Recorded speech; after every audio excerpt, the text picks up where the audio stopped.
Okay, Charlie, if you'll have a seat, can we get a water? I'll get it. You have your packet, and in your packet, we have your name. I'll let you fold that and put that out. You're even here. Okay.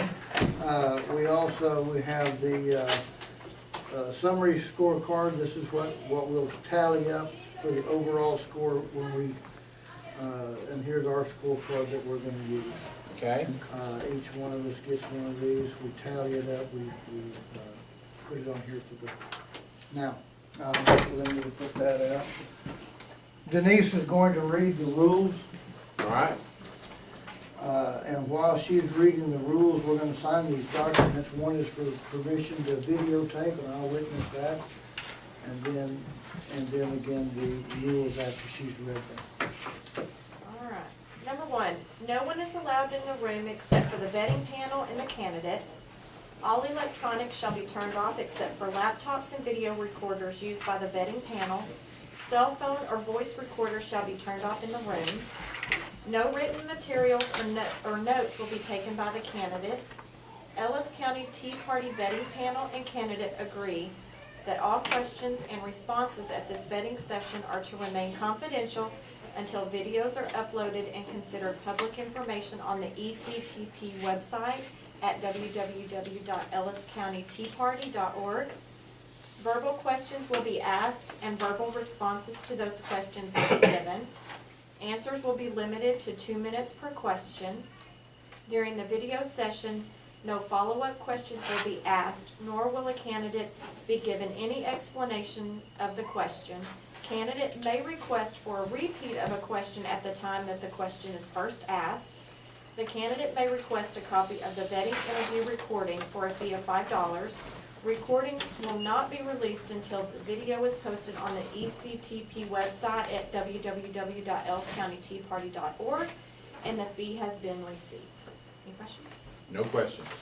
All right, the format for our interview today will be, first you will have a 3-minute opening statement, then we will ask you a set of 10 questions, you will have a 2-minute answer, and then when we're done with that, you'll get another 3-minute to close, to make a closing statement.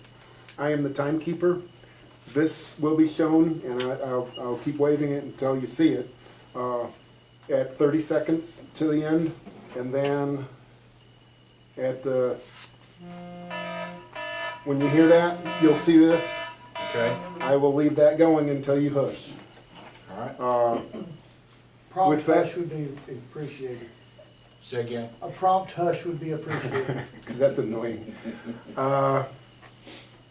Now we will introduce ourselves. My name is Bill Carson, part of the Ellis County Tea Party Vetting Committee, and we welcome you and thank you for coming today.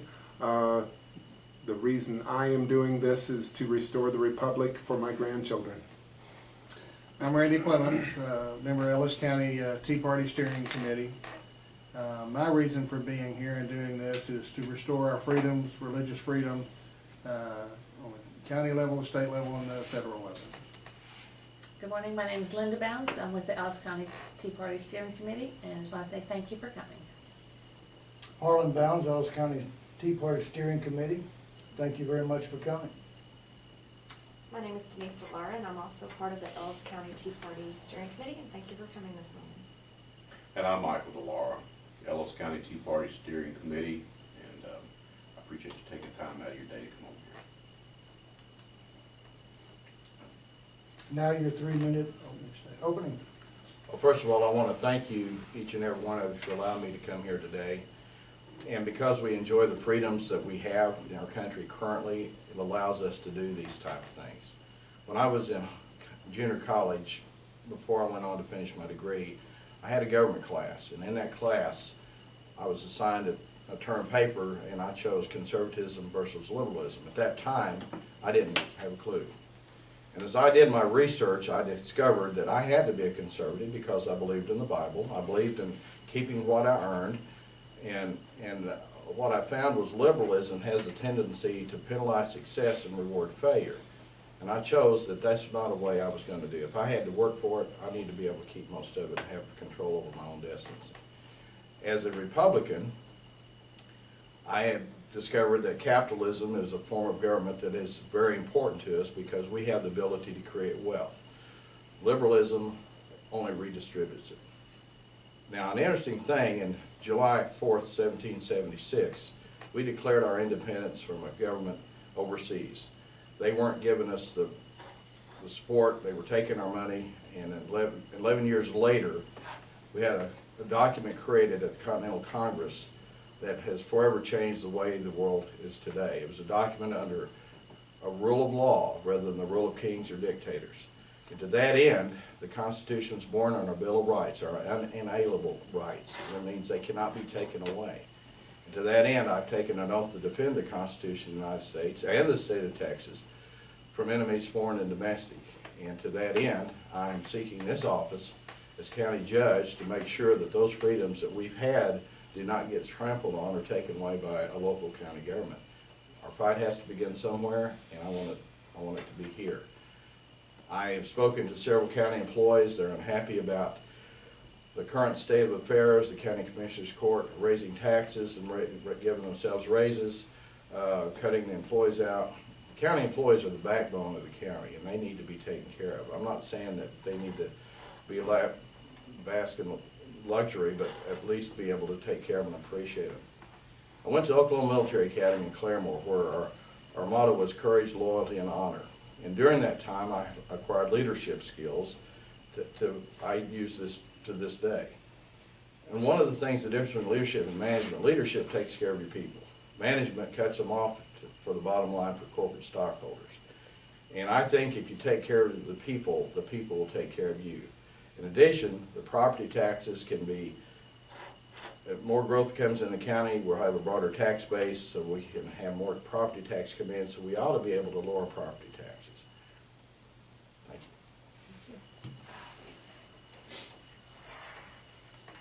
you. Okay, to the questions. Under general topics, define for us the roles and responsibility of county judge and what are your qualifications to fill the position? Well, county judge, by definition, depending on the size of the county, and since we're a county of less than 220,000, I don't have to be an attorney. The county judge in the higher counties performs misdemeanor trials and several others. The county judge in our county does not do that. I oversee a 4-member commissioners court, and primarily duty is to establish the budgets, funding for every department, the county the sheriff's department, district attorney's office, and county pension funds, etc. I've served on the Planning and Zoning Committee in Ferris for more than 15 years. I'm also on the Economic Development Committee, which is designed to bring industrial growth or growth into an area. And as such, I think that the county's future should be able to have some economic growth with the advent of Triumph Aviation coming in with 1,200 jobs, Texas State Technical College bringing in 4,000 students upon its completion of a 110,000 square foot, $10 million facility a year from now. And these are just a few of the qualifications that I bring to the table. Plus, I've demonstrated the business sense. I've successfully completed a business for more than 22 years in Ferris, Texas. I've had my ups and downs, as everybody has. There's days I didn't know if I was going to make payroll. But by the good Lord's blessing, we were able to survive and prosper. We're currently debt-free, and we have reserves in the bank, and I want to maintain the integrity that I had with the newspaper, with the integrity of the county judge. And one of the things I want to use is the 2014 Public Information Handbook, which basically lines out what the public's right to know is. And in such, I know that book because we use it all the time. And by using the guidelines there, we'll be able to keep the public informed of what their government is doing. Question 2. Describe a role that you will carry out noticeably different than the other candidates running. I'm glad you asked that question. I've got several, but one of them in particular, because I'm involved in Texas Civil Defense and we are a preparedness group, we are capable of opening up a point of distribution site, a pod site that can process 10,000 people in 24 hours in case of disaster. As county judge, I am in charge of the emergency services in the county. And one of the things I would like to see happen, because if an event happens, everybody shows up on the scene, first emergency responders, et cetera, and everybody tries to figure out what everybody's gonna do. Well, I wanna have an annual drill where all the police and the fire and from the counties and cities work together on a disaster of some sort where everybody knows what they're gonna do when they get there. As a concealed handgun instructor, I know the reason for being prepared. In case you have to do something, you know what you're gonna do. And right now, the county does not have a coordinated plan. And that's one of the things I'd like to see do. Sorry. All right, our next section is In God We Trust. So the question is, what does In God We Trust mean to you? That means we put God first in our life, and He guides our life, and His presence is there every day, and I believe that He's gonna give me the ability to make the right decisions. If He dwells within me, His decisions will be the ones that I'll make. And that's where I put my trust in God, not government. I do have one more statement to make about that. You have Anything that feeds your weakness is your enemy. And we have a system in our country right now that the enemy is the U.S. government because it's feeding the weaknesses of people that don't want to work. And that becomes their enemy, and yet they don't understand that. And because they're giving their trust to man and not to God.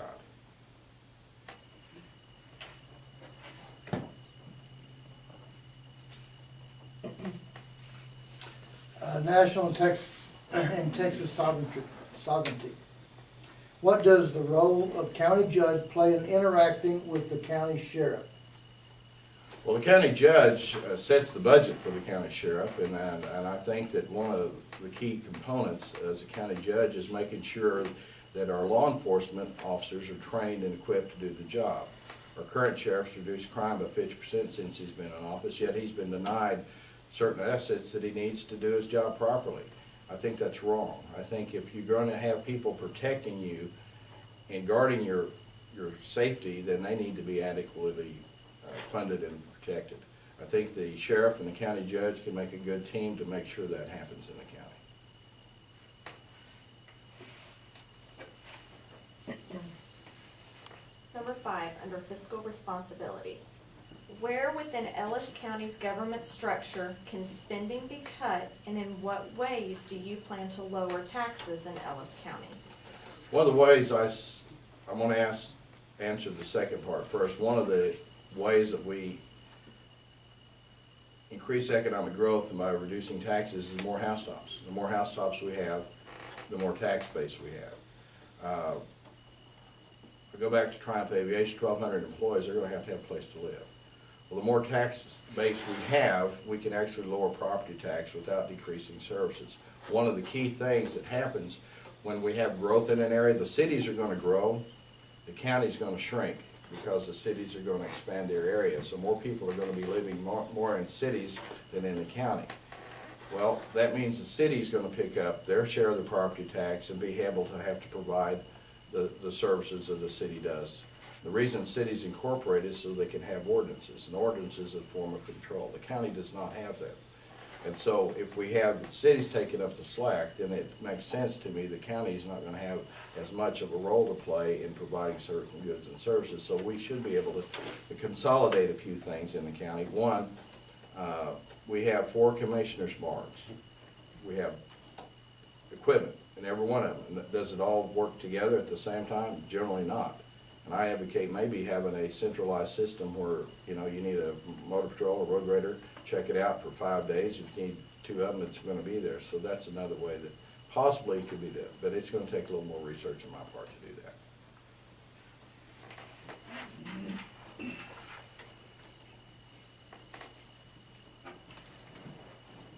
Question number 6, Charlie.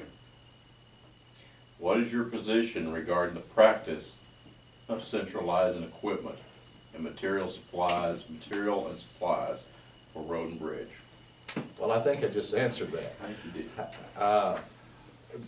The sheriff would like to see a commissary built where instead of everybody buying a roll of toilet paper or a ream of paper, it's bought in bulk and then it's dispensed out like a PX at the military base or something. And that's a possibility, maybe something we can look into to save some money in bulk purchasing. that's gonna take some research to do that. I don't have an immediate answer for that.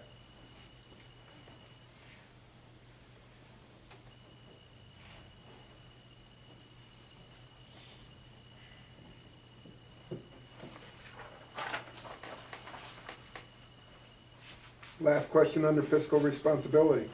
What can be done to improve the budget process, making it easier for the public to have input into that process? Well, one of the things that happened this past week was Paul Perry put on the agenda to discuss the times and meetings of the Commissioners Court. And our current county judge took that off because she didn't want to deal with it. Well, the public has a right to know what their government's doing, to redress their government. And one of the things that I would like to see is having a time when the public can come in and give input and their thoughts on the thing. Currently, that's been denied them, and as county judge, I will change that to where people can come in and give input.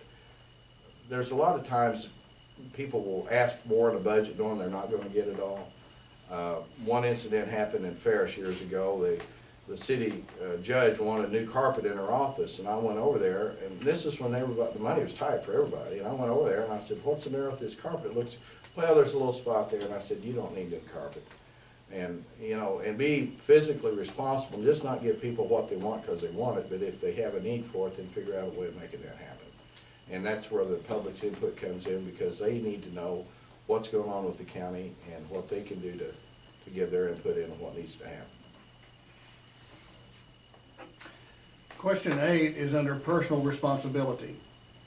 Relevant to the position you are seeking, what is your first and foremost responsibility to the people of Ellis County? Well, I think the first thing, responsibility is to serve them, not be a dictator over them, and give them a voice in what's going on in their community. This is where leadership comes in. Leadership is taking care of the people in the county, not only the county employees, but the citizens themselves. I'm doing this job because there's wrongs being done over there, and I want to correct those wrongs. I'm not in it for it to be a political career politician. I'm in it probably to serve the term that I'm there to make the effective changes that's going to lay the groundwork for future generations. This county's going to grow despite itself. We have a bright future in Ellis County, and I want to have the foundation built there for growth that's going to be good, not bad for our area. All right, next question's under rule of law. How important is it that elected officials have a working knowledge of the Constitution, and do you have that knowledge? I think it's very important. I know the Texas Constitution had 640 amendments proposed for it, 90 of them went into effect. I don't know what all those 90 are. I'm not even going to tell you that what they even begin with, but I have studied the Texas Constitution, and I know that if areas come into play that affect us in that, I will do the research to do that.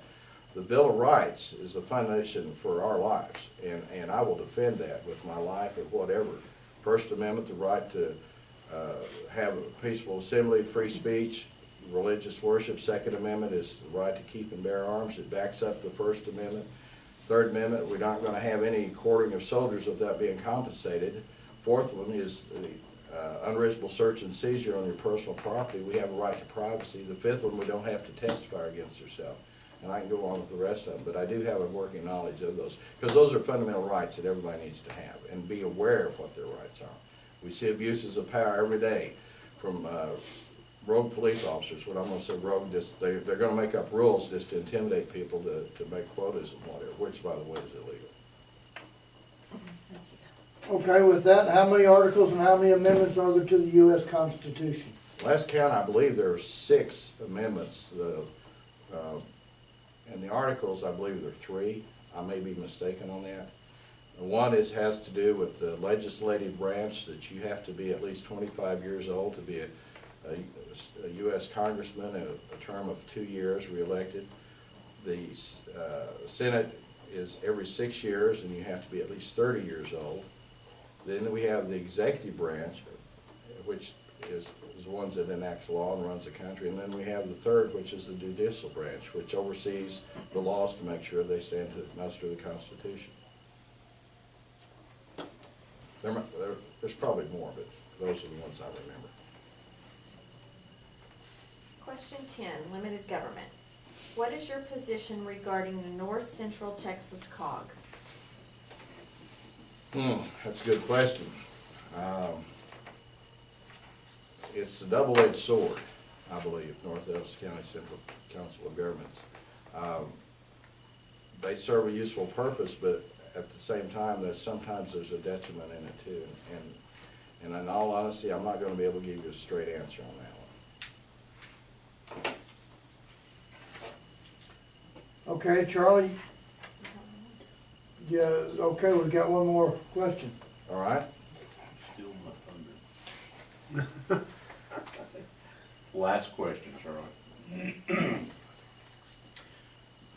What is your position on public transportation for Ellis County? Well, DART came to Ellis County trying to get Ellis County to bail them out because of their shortfall of cash. We had Ellis County residents driving to the bus stop in Glen Heights and getting on the bus running to Dallas, and they didn't think that was right. Well, I think it's right. They put a bus stop there. They want passengers. And so I think that public transportation in Ellis County is something that's going to have to be done at a higher level than the county government. I think that you're going to see a lot of influx of transportation coming into the Red Oak area because of the school going in. They're anticipating 4,000 students from around the Metroplex coming in there. So there's going to be some issues that's going to have to be addressed at some point on transportation. But I don't know that the county needs to be in the business of being in the county in the public transportation business.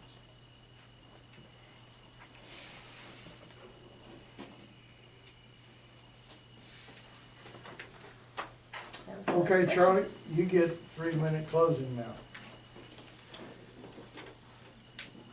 Well, having considered the office, the ramifications of it, and my credentials and abilities, I can do the job. And I can do the job fairly and openly with everybody having a voice in their government. The right to redress their government is very important. That's one of our fundamental rights. And these rights have been denied to our citizens. Even when they came before the court to speak, it fell on deaf ears. It's like they had already made their decision before they even had the meeting. Another issue is the consent agenda, where a lot of money's been moved around without the public's knowledge. And we found out through sources that the funding of the new elections administrator, who's going to make $27,000 more a year than Jane Anderson, they were trying to move money around to hide that. I consider that hiding the money, when they don't make it public what they're doing those. So they just say consent agenda item, this, and everybody said, yeah, let's do that. I think the public needs to know what those monies are moved around for. It's a little more transparency in the government. There's a lot of things I think we can streamline and put into effect. Emergency preparedness is a big issue for me. We had the Milford incident about 3 months ago, and that just shows it can happen. We had a guy lived in Italy, who was caught trying to blow up a building in Dallas. So we have issues in our area that need to be addressed. And as county judge, that's part of what I want to do. And beyond that, just remember I'm a Hatfield. We are precision shooters. And as county judge, I'll always shoot straight with you. Thank you. Thank you, Charlie. Thank you, Charlie. All right.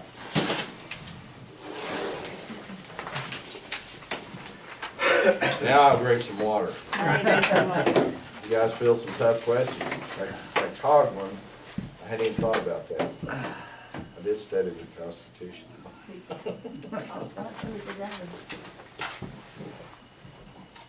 I was gonna show you this handbook. It's the latest and greatest.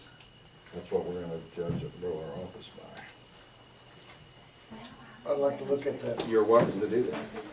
And I can keep my souvenir. That is For your those who don't know who I am. Exactly. Thank you, guys. Thank you, Charlie. Thank It'll you. make a nice tie clip for It you. will, it will.